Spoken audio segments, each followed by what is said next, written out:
High guys, welcome to Saniya's kitchen. तर आजच्या रेसिपीचं नाव आहे साबुदाण्याचे वडे। त्यासाठी लागणारे साहित्य बघा, हे आहे 1 बाउल साबुदाणा भिजून ठेवले 5 तास। हे आहे 3 ते 4 ओली मिरची मोठी। ही आहे उकडलेले बटाटे 2 मोठे साईजचे, आणि हे शेंगदाणे अर्धा बाउल। तर चला आपण करायला घेऊया। बघा, बटाटे आता उकडत घालायचे, ह्याला 5 शिट्ट्या द्यायच्या।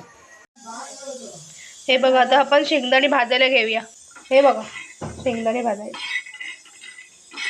हे बघा, ह्यात मी आहे ना थोडंसं मीठ घातले, ऑप्शनल आहे। ज्याने काय होतं माहिती आहे, साली लगेच निघतात, म्हणून मीठ तुम्ही थोडं घालू शकता, थोडंसं किंचित। नवीन ट्रिक आहे आणि सिक्रेट ट्रिक। शेंगदाणे भाजून झाले, आता मी गॅस बंद करते।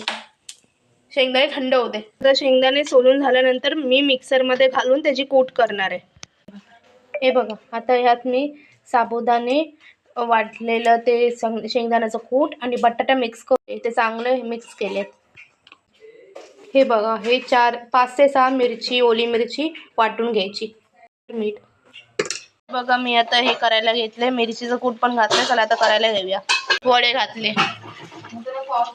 वडे कसे हे होतात ते बघा, फुगतात आहे। गॅस मीडियम मध्ये ठेवा एकदम। तर अशा प्रकारे हे साबुदाण्याचे वडे तयार झाले। जर तुम्हाला हे आवडली असेल रेसिपी, तर लाईक, शेअर आणि सबस्क्राईब करा आणि इतरांनाही रेसिपी पाठवा। बाय।